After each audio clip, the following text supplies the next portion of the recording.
Welcome to my talk at the Roman Conference 2021. My name is Alexander König and I'm a robotics master student from the Technical University of Munich.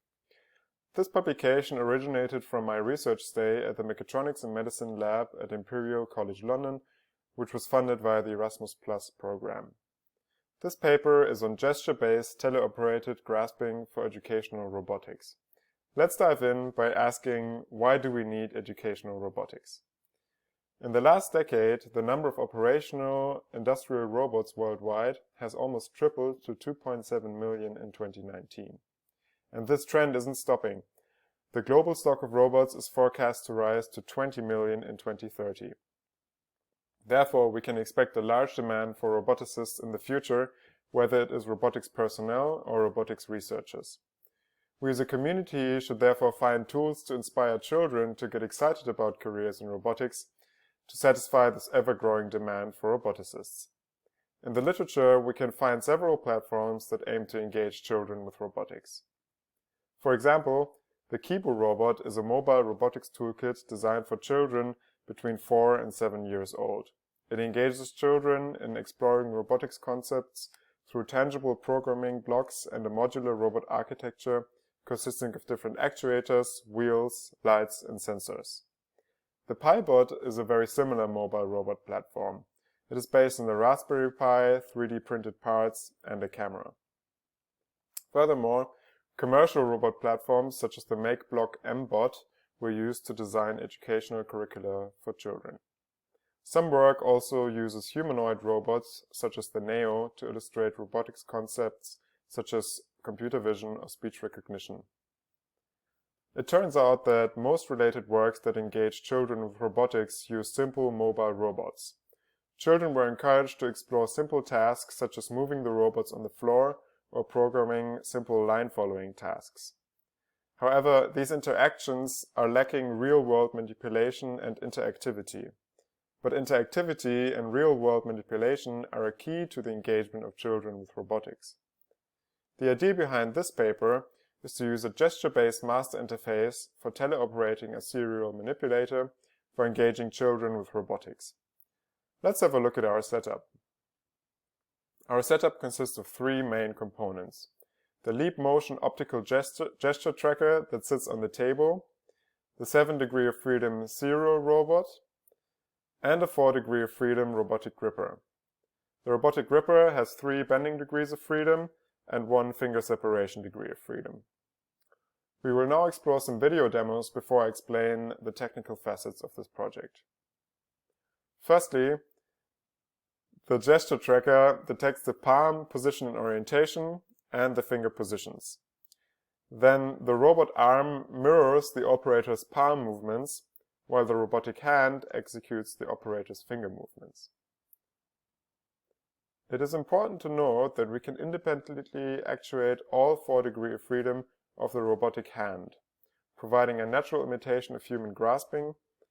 Making the imitation of human grasping as anthropomorphic as possible is an important factor when aiming for high engagement and interactivity. In this last demonstration, we showcase the system's accuracy in a complex object stacking task. Firstly, the operator moves a box into a new location.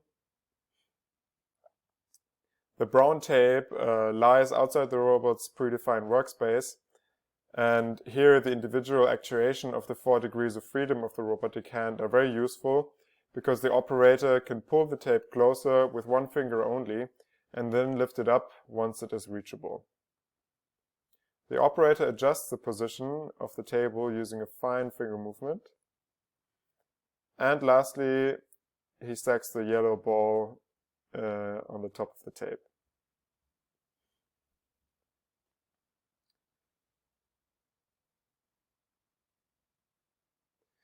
Let's have a look at the software's architecture.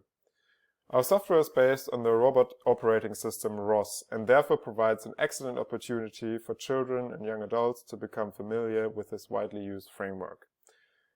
I will briefly walk you through the information flow in the ROS network. The leap motion node fetches the hand position data from the leap motion daemon and publishes this information to the ROS network.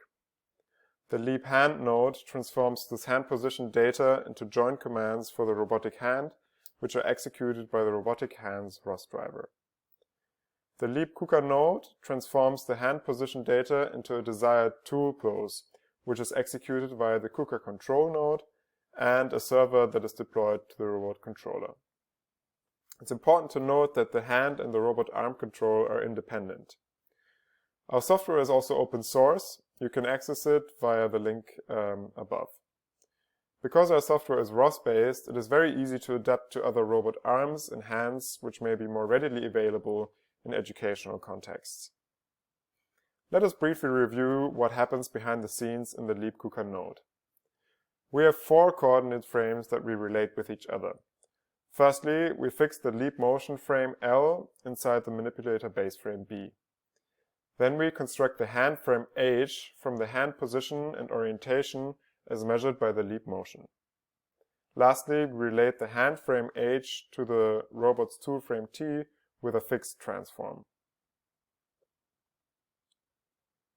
Let's take a closer look at how we can control the robotic hand with the information coming from the leap motion. Firstly, we construct vectors from the palm center to the individual fingertips of the thumb, index, and middle finger. Then we measure the angle between the palm normal and the vectors that point to the individual fingertips with the below formula. The finger separation angle is calculated in a similar way. Finally, we linearly scale these finger flexion angles of the human hand to the allowed joint range of the robotic hand and execute the commands on the robotic hand. Because we designed the system for children and non-expert users, it must fulfill high safety requirements. One of our safety features is the interaction box in the leap motion's field of view.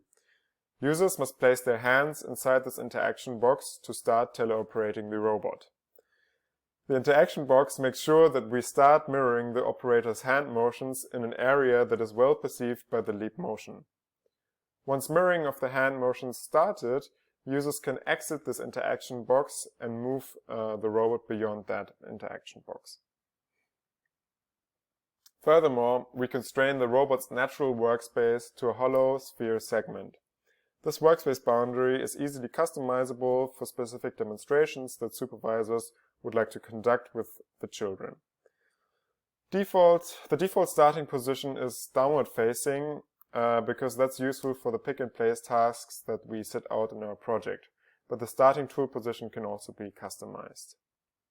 Furthermore, we provide some additional software measures for safety. We avoid potentially dangerous tool orientations by specifying a maximum tool orientation of 25 degrees. We smooth the hand position data from the leap motion with a moving average filter. This compensates for fast and oscillating movements that children may make.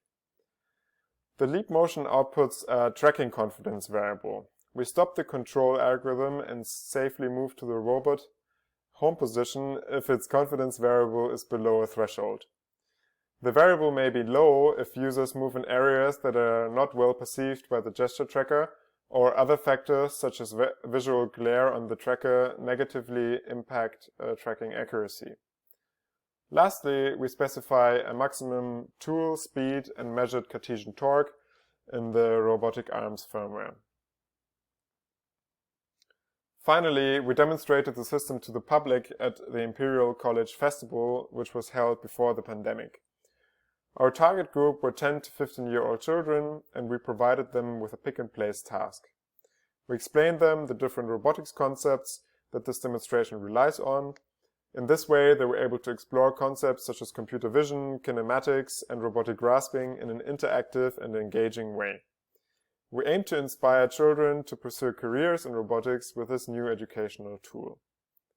The concept of our robotics demonstration proved not only enthusing to children, but was also interesting to adults. A visitor reports this when asked about their favorite part of the exhibition: being able to talk to the researchers at a level that matters to an interested adult, while also seeing the same researcher explain their work through activities that enthuse children. The pandemic has prevented us from conducting quantitative user studies with this educational tool. However, we look forward to conducting these quantitative studies in our future work. Thank you for your attention.